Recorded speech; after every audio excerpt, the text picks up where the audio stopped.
Hello guys, welcome to NCERT classes by Bhadana. और आज हम आपके लिए लेकर आए हैं क्लास 12 फिजिक्स से रिलेटेड का एक काफी interesting chapter magnetism and matter. NCERT में चैप्टर नंबर 5 है और हमारी उम्मीद सीरीज का भी ये चैप्टर नंबर 5 है।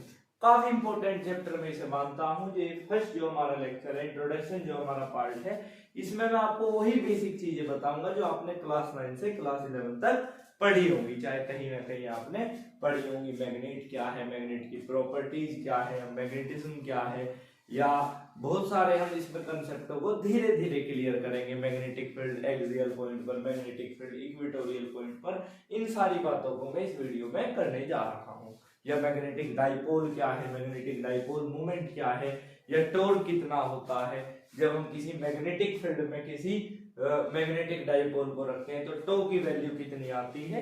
तो ये फर्स्ट लेक्चर एक इंट्रोडक्शन पार्ट होगा।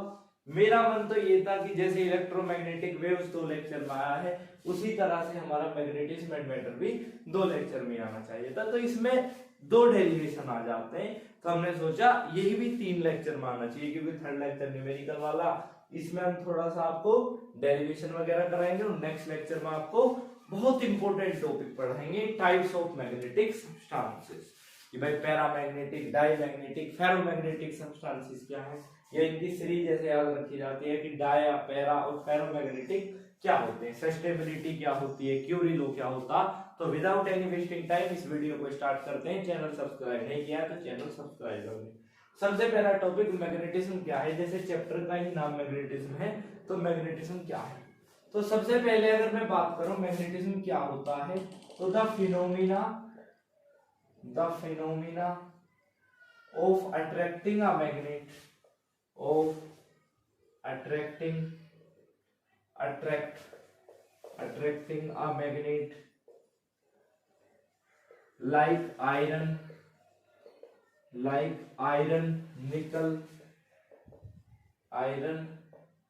nickel, cobalt, etc. is known as magnetism.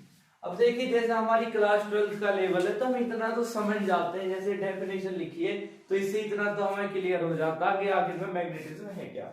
हर एक वो फिनोमिना, हर एक वो सब्सटेंस है जो मैग्नेट को अट्रैक्ट कर सकता है, जैसे निकल, आयरन, कोबाल्ट। हर एक वो सब्सटेंस जो मैग्नेट को अट्रैक्ट कर सकता है, हम उसे मैग्नेटिज्म बोलते हैं। हिंदी में सिंपल यही है कि हर एक वो सब्सटेंस जो मैग्नेट को अट्रैक्ट करने की एबिलिटी रखता है, जैसे आयरन, निकल, कोबाल्ट, बहुत सारी ऐसी चीजें हैं, वो हम मैग्नेटिज्म बोलते हैं। नेक्स्ट टॉपिक, मैग्नेट की प्रॉपर्टीज क्या है।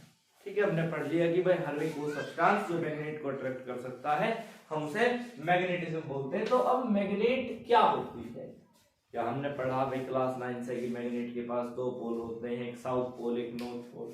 तो मैग्नेट की आखिर में मैग्नेट के बारे में आप क्या जानते हो, तो लिखना स्टार्ट करते हैं। सबसे फर्स्ट पॉइंट में कि मैग्नेट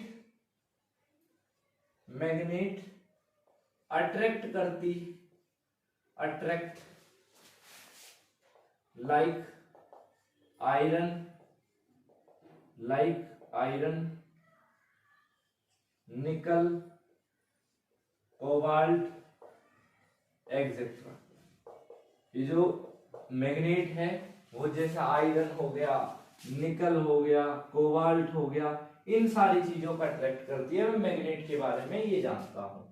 मैं मैग्नेट के बारे में जानता हूं कि आइसोलेटेड पोल्स और मोनोपोल्स डू नॉट एग्जिट। इसका मतलब क्या होता कि जो हमारी मैग्नेट है, मैग्नेट के पास 2 पोल होते हैं, कि जैसे मेरे पास ये मैग्नेट है, इधर होता है हमारा नॉर्थ पोल, इधर होता है साउथ पोल।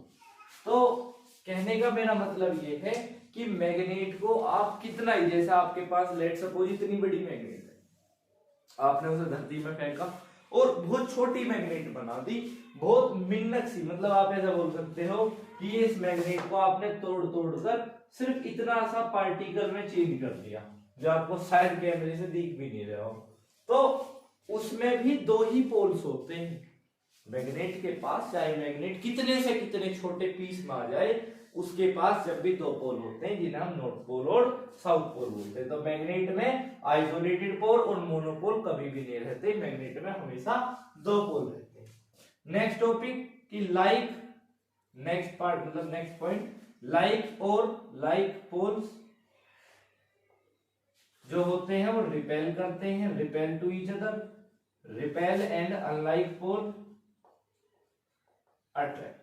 देखिए ये वाली जो वीडियो का जो बनाने का मेन एम ये है कि आपको बेसिक याद आ जाए, वो चीज ऐसी हो जाए कि जैसे मैं लिख रहा हूं तो धीरे धीरे आपको याद आते रहे और साथ के साथ याद भी होते रहे। ये रिवीजन बैच वो बैच होता है जिसमें सारी चीजें याद मतलब लिखने के साथ साथ ही याद होती है। क्लियर है? जैसे हमने इलेक्ट्रिक फील्ड में पढ़ा था कि लाइक चार्ज रिपेल करते हैं, लाइक चार्ज अट्रैक्ट करते हैं, इसी तरह से मैग्नेट में भी लाइक पोल्स रिपेल करते हैं, लाइक पोल्स अट्रैक्ट करते हैं। नेक्स्ट हम क्या जानते हैं कि भाई जैसे हमने तीन प्रॉपर्टी के बारे में पढ़ लिया, तो नेक्स्ट हम क्या जानते हैं कि मैग्नेट की एक डायरेक्ट प्रॉपर्टी होती है, मैग्नेट हैव डायरेक्टिव प्रॉपर्टी, कि मैग्नेट की एक डायरेक्टिव प्रॉपर्टी होती है,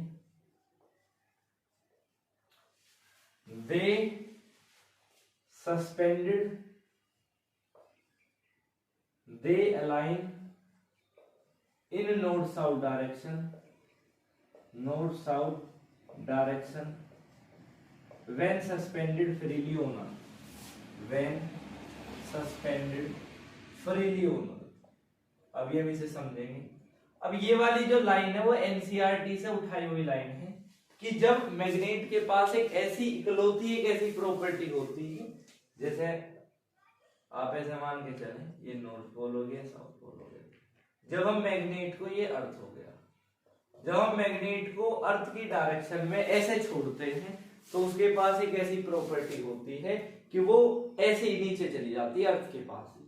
तो ये मैग्नेट की एक प्रॉपर्टी है कि मैग्नेट की एक ऐसी डायरेक्टिव प्रॉपर्टी होती है जब उन्हें अलाइन करते हैं, मतलब ऐसे रखते हैं, जैसे इसे मैग्नेट मानिए ये नॉर्थ पोल हो गया, साउथ पोल हो गया, हम जब इसे ऐसे रखते हैं अर्थ के डायरेक्शन में तो ये सस्पेंड हो जाती है फ्री।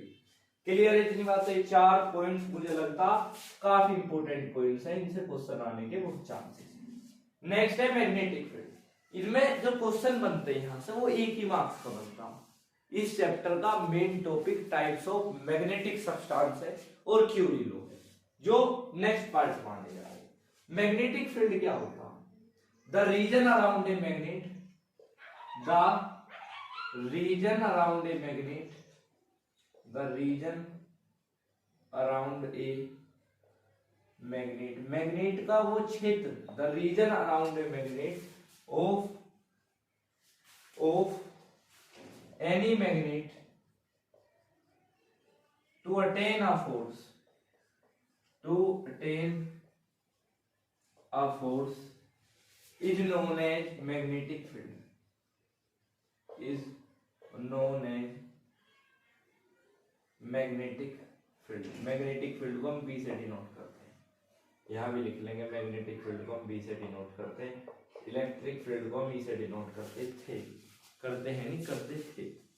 तो ये बात क्लियर हमें समझ में आ गई होगी कि मैग्नेटिक फील्ड मैग्नेट के आसपास का वो क्षेत्र जिसमें वो किसी दूसरे मैग्नेट को फोर्स लगा सके, मतलब उसे अट्रैक्ट और रिपेल कर सके, हम उसे मैग्नेटिक फील्ड बोलते हैं। The region around the magnet of any magnet या of any other magnet to attain a force, उस पर एक फोर्स लगा सके। जैसे मेरे पास कोई ये मैग्नेट है तो मैग्नेट का उस क्षेत्र तक हम उसे मैग्नेटिक फील्ड बोलते हैं। मैग्नेट का वो आसपास का वो क्षेत्र जिसमें वो किसी दूसरी मैग्नेट को अट्रैक्ट या रिपेल कर सके, हम उसे मैग्नेटिक फील्ड के नाम से जानते हैं। कोई समस्या यहाँ तक? बड़ा आसान सा टॉपिक है और मैं आपको ये भी कंक्लूजन दूर कर देता हूं। हम यहाँ पर ऐसे भी बोल सकते थे the region around a magnet और करंट कैरिंग कंडक्टर। मैंने यहाँ पर वो लाइन लिखी भी नहीं है, ना मैं लिखना चाहता हूँ, उसमें कंफ्यूजन है आपको। क्यों? क्योंकि अभी हमने चैप्टर नंबर 4 आपको पढ़ाया नहीं, तो उसमें क्या होता कि जो स्टेशनरी चार्जेस, मैं यहाँ लिखता हूँ जिससे आप देख सको, जो रेस्ट चार्ज होते हैं वो सिर्फ इलेक्ट्रिक फील्ड प्रोड्यूस करते हैं। जो मूविंग चार्ज है, ये रेस्ट है, ये मूविंग चार्ज है, वो इलेक्ट्रिक फील्ड और मैग्नेटिक फील्ड दोनों प्रोड्यूस करते हैं, लेकिन जब किसी कंडक्टर में से करंट दौड़ता है वो सिर्फ मैग्नेटिक फील्ड प्रोड्यूस करता है। तो जब कोई करंट कैरिंग कंडक्टर के आसपास मैग्नेटिक फील्ड प्रोड्यूस होती है, तो चैप्टर नंबर 4 में आप इसे पढ़ोगे, बिल्कुल बेफिक्र रहे। तो हम ऐसा लिखते हैं the region around a magnet और करंट कैरिंग कंडक्टर और मैग्नेट के आसपास का वो क्षेत्र जिसमें वो किसी दूसरी मैग्नेट को अट्रैक्ट या रिपेल कर सकता, हम उसे मैग्नेटिक फील्ड बोलते हैं। नोट करें इसकी इससे भी ज्यादा इंपॉर्टेंट प्रॉपर्टी। नेक्स्ट टॉपिक है प्रॉपर्टीज ऑफ मैग्नेट, कि मैग्नेट की वो कौन कौन सी प्रॉपर्टीज हैं। जैसे हमने अभी मैग्नेटिक फील्ड के बारे में पढ़ा, तो उसी तरह से हम प्रॉपर्टीज ऑफ मैग्नेटिक फील्ड यहाँ पर लिखे हैं, क्योंकि मैग्नेट की प्रॉपर्टीज हम आपको बता चुके हैं। तो यहाँ पर लिखे properties of magnetic.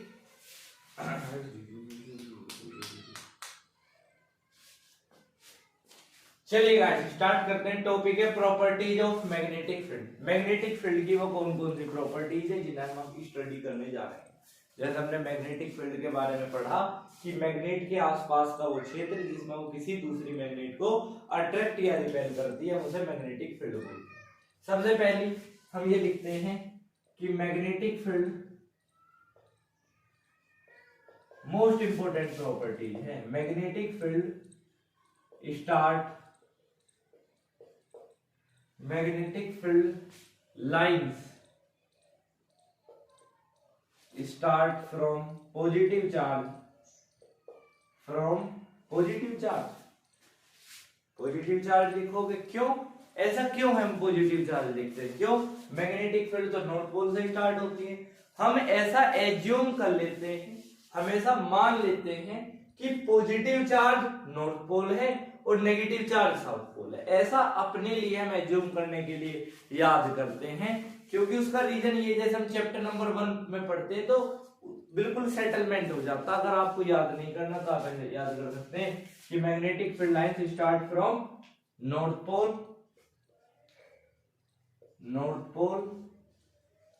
And end into south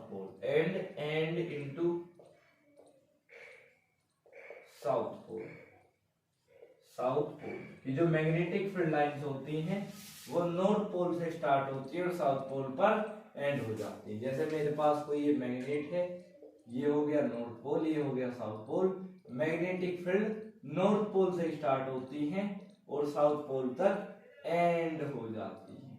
ऐसा ही कि मैग्नेटिक फील्ड स्टार्ट होती है नॉर्थ पोल से साउथ पोल तक और फिर साउथ पोल से नॉर्थ पोल तक, तो यहाँ पर एक मैग्नेटिक फील्ड का एंड हो जाता है। ठीक है, ऐसे ही हम इधर बना देंगे।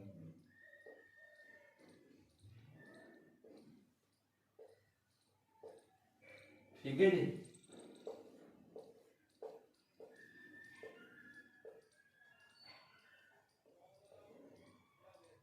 डायरेक्शन हम बनाते हैं ऐसे। क्लियर है इतनी बात? तो आपको ये वाली बात याद रखनी पड़ती है कि हमेशा जो मैग्नेटिक फील्ड लाइंस होती हैं वो नॉर्थ पोल से स्टार्ट होती हैं, साउथ पोल तक जाती हैं और साउथ पोल ऐसा आती है और नॉर्थ पोल पर एंड हो जाती है। ये वाली लाइन भी मैं लिखवा देता हूं कि मैग्नेटिक फील्ड लाइंस ट्रेवल करती हैं north pole to south pole outside the magnet and south pole to north pole and south pole to north pole inside the magnet। आप ऐसे मान के चलें कि जो मैग्नेटिक फील्ड लाइंस हैं वो नॉर्थ पोल से स्टार्ट होती हैं और आउटसाइड मैग्नेट के बाहर साउथ पोल तक जाती हैं और south pole to north pole जब वो ट्रेवल करती हैं तो इनसाइड द मैग्नेट के अंदर ऐसा जाती है। तो एक मैग्नेटिक फील्ड नॉर्थ पोल से स्टार्ट होती है तो नॉर्थ पोल पर ही एंड होती है। जो चीज जहां से स्टार्ट होती है वहीं आकर खत्म होती है। जैसे हमने चैप्टर नंबर 7 में पढ़ा था कि जैसे अल्टरनेटिंग करंट की एक साइकिल यहां से स्टार्ट होती है तो यहां आकर एंड नहीं होती, बेशक वो इसी लेवल पर आ जाती है लेकिन वो वहीं पर ही जाकर एंड होती है। ठीक है, क्लियर है इतनी बात? नेक्स्ट टॉपिक कि मैग्नेटिक फील्ड जो है, मैग्नेटिक फील्ड लाइंस आप कह सकते हैं, magnetic field lines form close loop, ये क्लोज लूप को बनाते हैं। काफी इंपॉर्टेंट सवाल यहां से आता है एनसीईआरटी का, क्वेश्चन नंबर 5-6 में एक पार्ट में पूछा गया है कि मैग्नेटिक फील्ड क्लोज लूप बनाती है। बिल्कुल बनाती है। वाई ऐसा रीजन क्यों? क्योंकि वो नॉर्थ पोल से साउथ पोल तक आउटसाइड ट्रेवल करती है और साउथ पोल से नॉर्थ पोल तक इनसाइड ट्रेवल करती है, तो वो क्लोज लूप बनाती है। लेकिन इलेक्ट्रिक फील्ड कभी भी क्लोज लूप नहीं बनाती। क्लियर है इतनी बात? नेक्स्ट हम क्या लिख सकते हैं कि magnetic field lines never cross each other. Magnetic field lines are never cross each other, वो कभी भी अपने आप को नहीं काटती। नेवर क्रॉस ईच अदर, वो कभी भी अपने आप को नहीं काटती। बिकॉज, ऐसा क्यों है? Because they move in separate direction, क्योंकि वो सेपरेट डायरेक्शन में चलते हैं। दे मूव इन सेपरेट डायरेक्शन, क्योंकि वो हमेशा सेपरेट डायरेक्शन में चलते हैं। क्लियर है? Magnetic field lines are never cross each other because they move in separate direction. ये वाली बात मैंने आपको लिखाई दी है कि जो मैग्नेटिक फील्ड लाइंस होती हैं वो नॉर्थ पोल से स्टार्ट होकर साउथ पोल तक तो जाती हैं, लेकिन एंड नॉर्थ पोल पर होती है। तो इसमें लिख लेंगे कि magnetic field lines are always travel north pole और to the south pole and into north pole, लेकिन मैग्नेटिक फील्ड एंड होता है उनका नॉर्थ पोल पर। Next topic magnetic dipole. देखिए इलेक्ट्रिक डाइपोल में हमने पढ़ा था कि इलेक्ट्रिक डाइपोल दो चार्जेस का कॉम्बिनेशन होता, दो अपोजिट चार्जेस का plus Q minus Q charge का कॉम्बिनेशन होता है, वो सेपरेट होता है वेरी स्मॉल डिस्टेंस से। वेरी स्मॉल डिस्टेंस है वो सेपरेट होता, तब उसे इलेक्ट्रिक डाइपोल मूवमेंट बोलते, मतलब इलेक्ट्रिक डाइपोल बोलते थे। अब मैग्नेटिक डाइपोल में क्या है कि मैग्नेटिक डाइपोल में आप ऐसे लिखेंगे कि magnetic dipole it is a combination, कि मैग्नेटिक डाइपोल भी कॉम्बिनेशन होता है of equal and opposite pole का, एंड अपोजिट पोल का are separated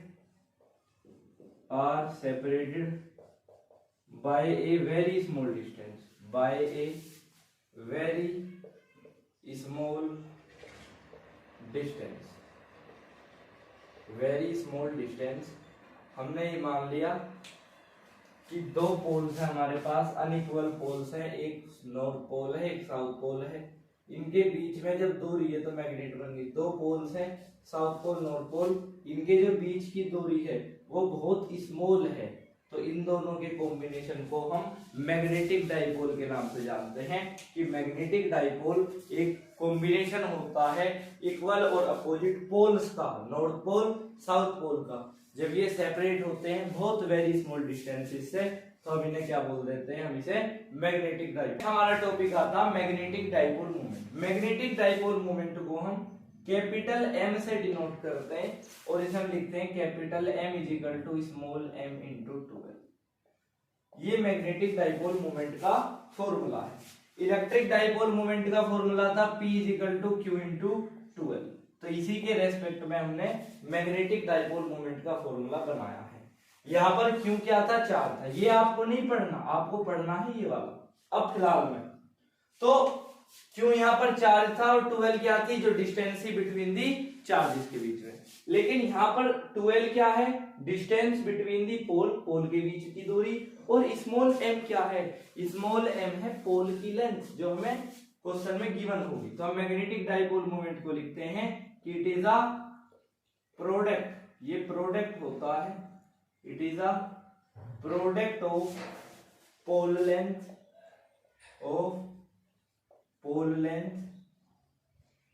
and distance between the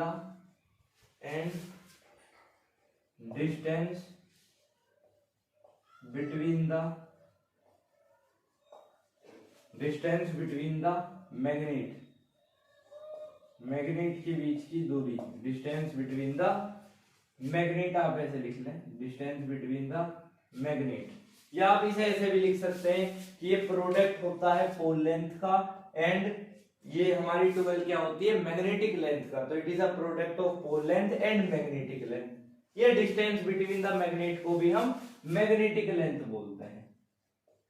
अब इसे डायरेक्ट भी ऐसे लिख सकते हैं कि it is the product of pole length and magnetic length. अभी हम आपको पढ़ाएंगे magnetic length is known as magnetic dipole moment, जिसे हम एम से, कैपिटल एम से डिनोट करते हैं। तो यहां पर मैं लिख देता हूं where small m pole length होती है, जो हमें एग्जाम में गिवन मिलती है। कैपिटल एम क्या होता है, मैग्नेटिक डाइपोल मोमेंट, जो हमने आपको लिख रखा है। और बस, और जो हमारे स्मॉल एम है पोल लेंथ है, बहुत सारी किताबों में से क्यू एम से भी डिनोट कराया जाता है। तो इसका फॉर्मूला बहुत सारी किताबों में capital M is equal to Q M into 12 भी लिख दिया जाता है, नोट करें। नेक्स्ट टॉपिक है ज्योमेट्रिकल लेंथ और मैग्नेटिक लेंथ। अगर आपको ये दोनों लेंथ के बारे में नहीं पता तो ज्यादातर क्वेश्चन इनसे गलत हो जाते हैं, क्योंकि हमें क्वेश्चन में दिया होता मैग्नेटिक लेंथ, और मैग्नेटिक लेंथ को हम किससे डिनोट करते हैं, 12 से। मैग्नेटिक लेंथ को जैसे अभी हमने मैग्नेटिक डाइपोल मोमेंट का फॉर्मूला पढ़ा। और ज्योमेट्रिकल लेंथ क्या होती है, तो ये मेरे पास कोई मैग्नेट है, दिस इज द मैग्नेट, ये है नॉर्थ पोल, ये है साउथ पोल, ठीक है जी। ये मैंने मान लिया नॉर्थ पोल और ये मैंने मान लिया साउथ पोल। आप इसे बीच में ये भी रहने दें, ऐसे ही बना लिया हमने south pole north pole. Geometrical length क्या होती है, the total length of a magnet, the total length of a magnet is known as geometrical length, is known as geometrical length। Geometrical length वो लेंथ होती है जो पूरे magnet की length है, यहां से यहां तक की जो दूरी है हम उसे ज्योमेट्रिकल लेंथ बोलते हैं, जो टोटल मैग्नेट की जो दूरी है। लेकिन मैग्नेटिक लेंथ क्या होती है, इन दोनों के बीच की दूरी, इन दोनों के बीच की, the distance between the poles, the distance between the poles, pole के बीच की दूरी, the distance between the poles is known as, हम इन्हें क्या बोलते हैं, is known as magnetic length. Magnetic length को हम 12 से डिनोट करते हैं, जब से हमने मैग्नेटिक डाइपोल मोमेंट का फॉर्मूला पढ़ा है, तो इसे नोट जरूर करें। Next, magnetic field due to the dipole of axial point. ये वाला डेरिवेशन में इस चैप्टर का काफी इंपॉर्टेंट डेरिवेशन मानता हूं, क्योंकि इस चैप्टर में पार्टिकुलर दो ही डेरिवेशन है, एक तो मैग्नेटिक फील्ड एक्सियल पॉइंट पर और एक मैग्नेटिक फील्ड इक्वेटोरियल पोजीशन पर। अब हमने पढ़ा था कि जो इलेक्ट्रिक फील्ड होती है किसी पॉइंट चार्ज की वजह से, क्योंकि हम पॉइंट चार्ज की वजह से ही तो फॉर्मूला लगाएंगे, वो 1/4πε0 Q/r² होती है। तो मैग्नेटिक फील्ड होगी कितनी होगी, यू नोट, यहाँ पर u0/4π आता है, u0/4π भी आप चैप्टर नंबर 4 बायोट-सावर्ट लॉ में पढ़ेंगे, तो अभी कंसंट्रेशन सिर्फ याद रखना। तो u0/4π क्यू की जगह पर, क्यू यहाँ पर चार्ज है, यहाँ पर हम पोल लेंथ लेते हैं, तो स्मॉल m/r, ठीक है। अब जब हम इलेक्ट्रिक फील्ड एक्सियल पॉइंट पर निकालते हैं तो वो निकलती है E = 1/4πε0 2p/r³। तो यहां पर क्या निकलेगी, m = u0/4π 2M/r³। Magnetic field को हम B से डिनोट करते हैं, तो B कैपिटल M का मतलब है यहाँ पर मैग्नेटिक डाइपोल मोमेंट। 1/4πε0, जैसे कि डाइलेक्ट्रिक कांस्टेंट आपने चैप्टर नंबर 1 से सीखा, उसी तरह से बायोट-सावर्ट लॉ से आप u0/4π क्या सीखेंगे, u0/4π कांस्टेंट के बारे में सीखेंगे। और यहाँ पर u0 क्या होता है, परमिएबिलिटी, और ε0 क्या होता है, परमिटिविटी। क्लियर है इतनी बात। चलिए स्टार्ट करते हैं। सबसे पहले मेरे पास कोई डाइपोल है, मेरे पास नॉर्थ पोल साउथ पोल का कॉम्बिनेशन, ये सेपरेट हो रहा 12 डिस्टेंस m, यहां से लेकर यहां तक की l, यहां से लेके यहां तक की दूरी L। मुझे P पॉइंट्स के माध्यम से मैग्नेटिक फील्ड यानी कि B को फाइंड आउट कराना। यहां से यहां तक की दूरी हो गई R। सिंपल सी बात है। मैं सबसे पहले कंस्ट्रक्शन का वर्क आप अपने आप खुद करेंगे। मैग्नेटिक फील्ड साउथ पोल की वजह से, अगर आपने चैप्टर नंबर 1 के दोनों डेरिवेशन बिल्कुल समझ के करें तो आप इसे खुद कर सकते हैं। होगा क्या? मैग्नेटिक फील्ड साउथ पोल की वजह से कितनी होगी? पॉइंट चार्ज पर हम पॉइंट चार्ज वाला फॉर्मूला लगाते हैं, वो भी मैग्नेटिक फील्ड का। तो U naught upon 4 pi small m. Small m क्या होती है? Pole length. इस साउथ पोल की पोल लेंथ है small m upon R square, यानी कि डिस्टेंस। मुझे क्या बतानी है? डिस्टेंस के बारे में। R square.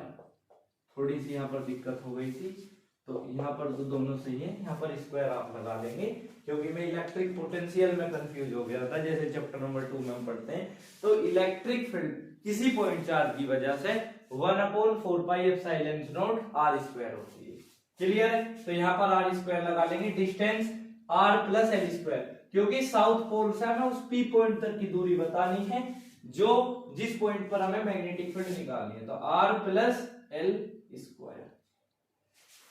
मैं इसे इक्वेशन नंबर 1 मान रहा हूं। नॉर्थ पोल की वजह से U नॉट अपॉन 4 पाई M upon R minus L square. इसे मैं इक्वेशन नंबर 2 मान लूं। कोई दिक्कत यहां तक नहीं। नेट मैग्नेटिक फील्ड को निकालने के लिए, नेट मैग्नेटिक फील्ड को मुझे निकालने के लिए क्या करना पड़ेगा? दोनों को माइनस कर दो। साउथ पोल की वजह से U नॉट अपॉन 4 पाई M upon R plus L square minus U naught upon 4 पाई M upon R minus L square. अब U नॉट M में इनमें से कॉमन ले लूं कि भाई U naught M upon 4 pi common आ गया, तो यहां पर क्या बचा? 1 upon R plus L square minus 1 upon R minus L square. अब मैं क्या करता हूं कि इन दोनों का एलसीएम ले लूं, तो R प्लस एल का स्क्वायर और R माइनस एल का square. U naught upon U naught M upon 4 pi as it is equal to B। अब ऊपर ये जाएगा तो R माइनस एल का स्क्वायर हो जाएगा, माइनस R प्लस एल का स्क्वायर हो जाएगा।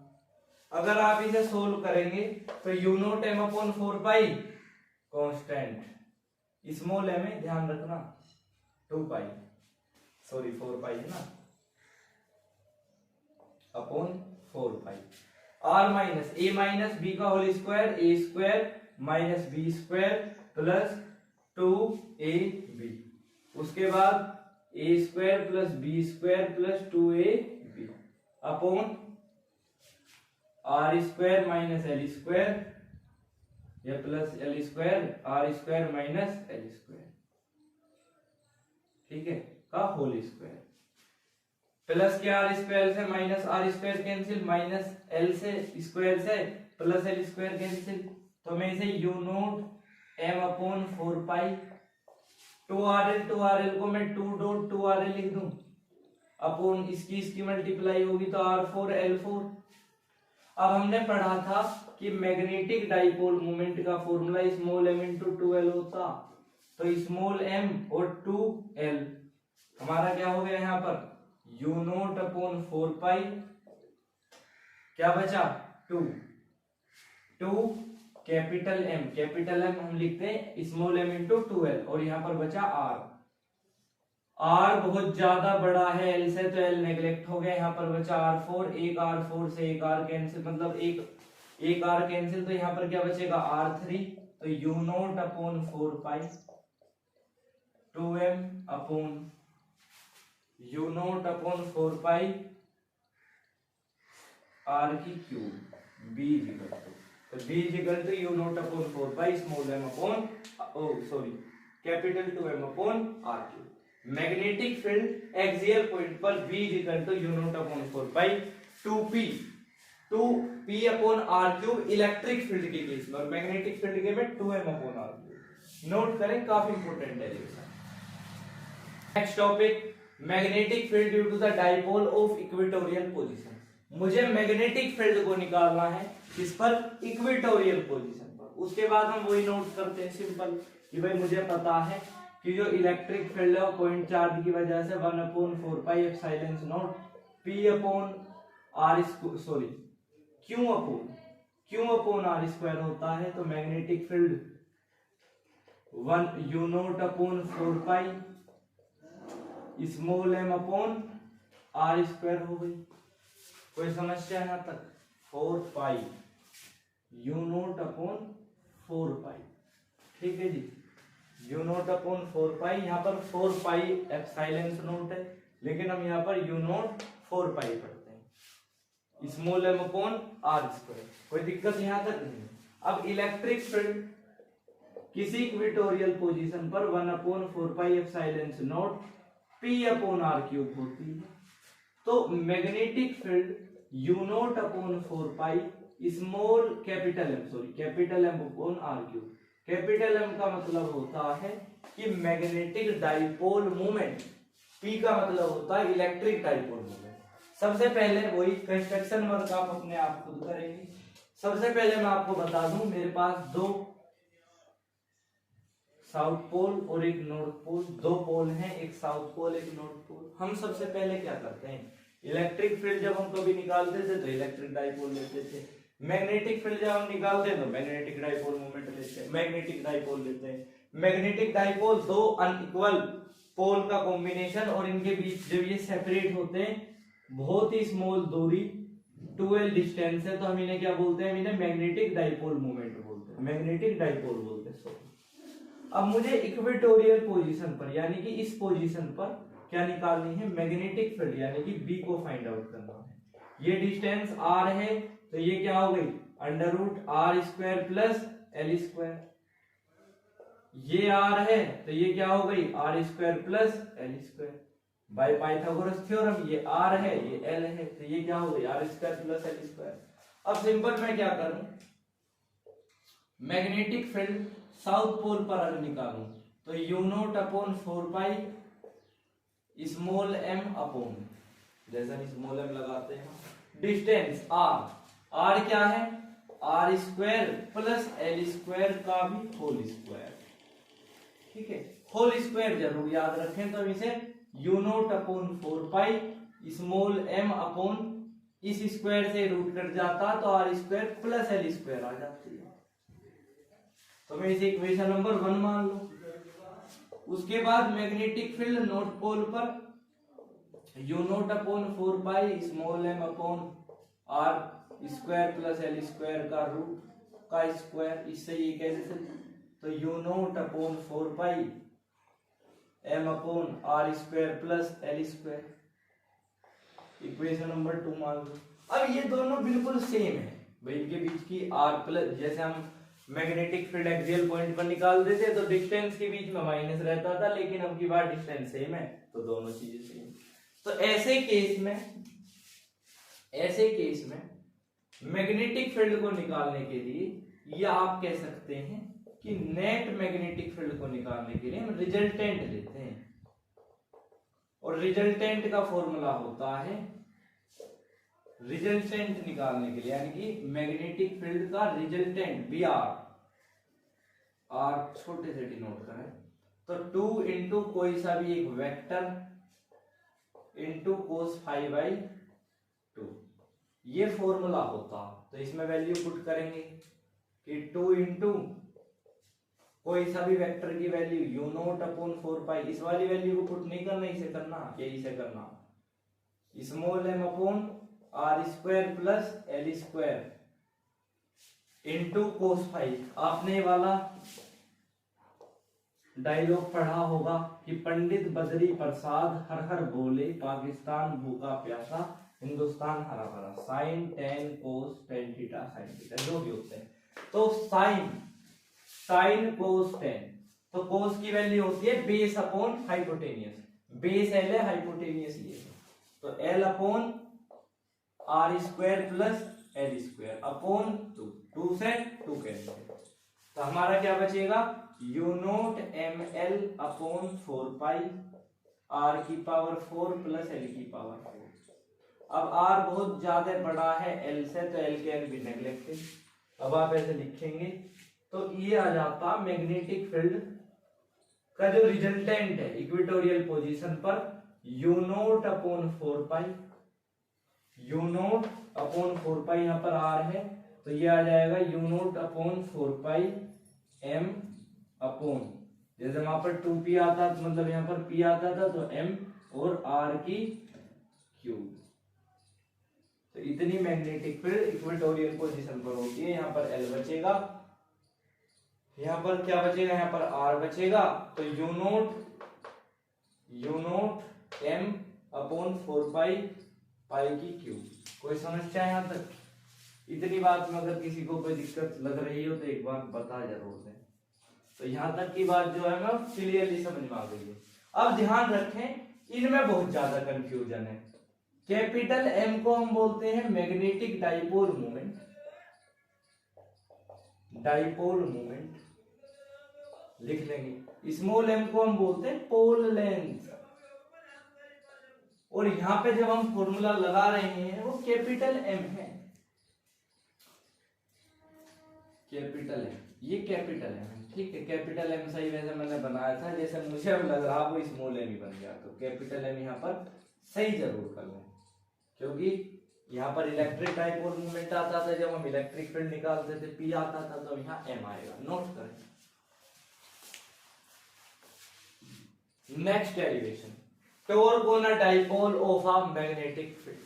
अब हम क्या करते हैं, जैसे हमने चैप्टर नंबर 1 से पूरा चैप्टर लिंक है, जो इसका पार्ट 2 इस लेक्चर मतलब इस चैप्टर का जो पार्ट 2 आएगा उसमें तो बहुत अच्छी अच्छी बातें, अलग से सारे टॉपिक हैं, थ्योरेटिकल बातें हैं। इसमें क्या होता है कि हम मैग्नेटिक फील्ड रखते हैं, जैसे हमारे पास ये कोई मैग्नेटिक फील्ड B, इसमें हम किसी डाइपोल को रख देते हैं कि भाई डाइपोल हमारे पास क्या होता है मैग्नेटिक फील्ड के केस में नॉर्थ पोल साउथ पोल, इसके बीच की दूरी हो जाती है 12, तो ये हो जाता है 12 sin थीटा। इनके बीच में लगने वाली फोर्स को हम बोलते हैं BQ, ठीक है। अभी हम इलेक्ट्रिक फील्ड का भी आपको थोड़ा सा ओवरव्यू देंगे। तो टॉर्क क्या होता है, torque is a tendency, torque is a tendency to a body is rotate about a axis, is rotate about a axis, about a axis। Torque वो बॉडी की टेंडेंसी होती है कि वो रोटेट कर सके किसी एक्सिस तक। टॉर्क का फॉर्मूला फोर्स इनटू डिस्टेंस होता है, तो फोर्स कितनी है EQ और डिस्टेंस कितनी है 12 sin थीटा। तो क्या मैं इसे टो का फॉर्मूला क्या लिख सकता हूं, mb sin थीटा लिख सकता हूं। कैसे? क्योंकि मैग्नेटिक डाइपोल मोमेंट का formula small m into 2l है, तो 2l यहां से गया और m कहां से चला जाएगा भाई, आप ऐसे मान के चलें कि E mb sin थीटा, तो टो का फॉर्मूला क्या आ गया, tau is equal to mb sin theta, m into 12l लिख सकते हैं, और मैग्नेटिक फील्ड भी आ गई, तो mb sin थीटा हम इसे बड़े आसान से लिख सकते हैं। कैसे आया अभी इलेक्ट्रिक फील्ड में, ये केस है मैग्नेटिक फील्ड का। इलेक्ट्रिक फील्ड के केस में फॉर्मूला हो जाता था ऐसा कि tau is equal to p sin theta minus p sin theta. इसमें होता क्या था कि p की जगह पर क्या आया, सिर्फ p इलेक्ट्रिक डाइपोल मोमेंट था, m मैग्नेटिक डाइपोल मोमेंट है, e इलेक्ट्रिक फील्ड है, b मैग्नेटिक फील्ड है, तो सारी चीजें बस एक्सचेंज हो गई। इनके बीच में लगने वाली फोर्स है BQ। मैं यहाँ पर यही तो सोच रहा था कि दिक्कत क्या है, इसलिए हमने यहाँ पर इलेक्ट्रिक फील्ड का कंसेप्ट छेड़ दिया। तो B, अब देखिए क्या होगा कि B हमारा B आ गया, Q इंटू 2L, Q को हम QM से भी डिनोट करते हैं, या तो हम इसे BM भी बोल सकते थे, हमने पहले ही कहा था कि पोल लेंथ को हम QM से भी बोल सकते हैं, या हम इसे पोल लेंथ या हम इसे स्मॉल m से भी बोल सकते हैं। तो इसमें आपकी अपनी इच्छा है। बहुत सारी किताबों में QM से भी बता रखा, बहुत सारी किताबों में स्मॉल m से भी बता रखा। तो b की जगह पर b sin theta magnetic dipole का मोमेंट का formula small m into 2l, या क्योंकि मतलब बेस में small m into 2l। Clear है। इस चैप्टर की थ्योरी का नेक्स्ट पार्ट भी आएगा जिसमें हम type of magnetic substances dia para ferro. जब भी आप इस पार्टिकुलर चैप्टर का टेस्ट कहीं भी देंगे तो सिंपल क्वेश्चन जो इससे चैप्टर से पूछे जाते हैं वो ये पूछे जाते हैं कि what will be the type of magnetic dipole, what will be types of, ये पूछा जाता paramagnetic, ferromagnetic, diamagnetic substances क्या होते हैं, या क्यूरी लॉ क्या होता है, मैग्नेटिक सस्टेबिलिटी क्या होती है। तो वीडियो अच्छी लगी हो लाइक कर दें, चैनल सब्सक्राइब